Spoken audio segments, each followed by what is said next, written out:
Assalamu alaikum everyone, welcome back to Pepe update, and here it is. Analyst says Pepe bearish continuation is possible for a 50% price crash, right? Two reasons why Pepe long-term holders might trigger a 35% drop. To be honest with you, I have not really read any of these, but I'm not very negative on Pepe. I'm not. At least as far as the chart pattern goes, where if I turn on the daily time frame here and I have to show you the daily, there's your resistance line break retest, and the retest also looks pretty successful to me. SHIB has also very similar situation with break up and retested. So what is making Pepe bearish?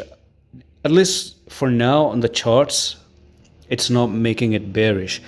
But overall, when I'm looking at the market, I'm not talking about Pepe, okay? There's a difference. Not Pepe. I'm not talking about Pepe. Right now, I'm taking the whole market and I'm actually looking at everything that is going on.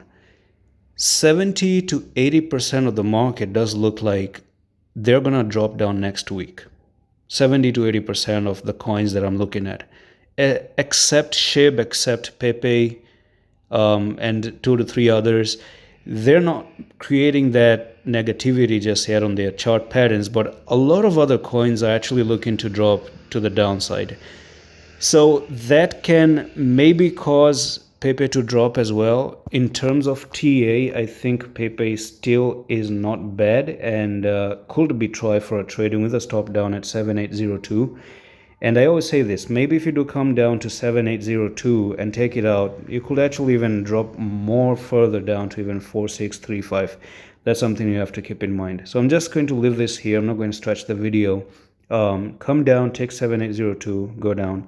Otherwise, if everything on a perfect scenario plays out, we're going to see the coin rising back all the way to the upside. Now, one more thing is, again, if you do lose all these things, this is going to be a huge fake out right over here, and if you make that fake out, then you have the symmetrical triangle lowest part of it. It's simple, okay? It's a triangle. This is a triangle.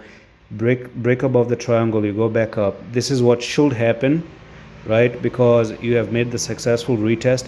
Or if you just break down like this and go, you might actually end up looking at 4635 to the lowest part of the symmetrical triangle or to the highest part of the symmetrical triangle.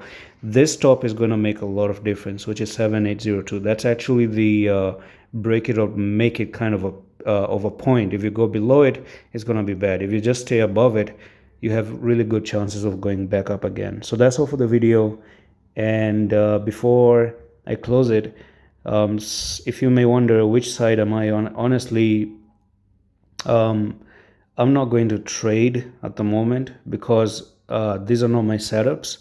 These are not setups that I think I'm going to take my try with. I'm just going to sit back for a while and maybe wait for a much better, clear chart pattern. Maybe when everything is a little bit maybe more discounted. I'm not saying the discount is going to happen, but if it does happen, maybe that's the time when I'm going to be like, okay, now I can actually remove my money and try to get into some different trade. At least for now, I'm on the stable coin side of things. So that's all for the video, and I'm going to see you in the next one. Love office.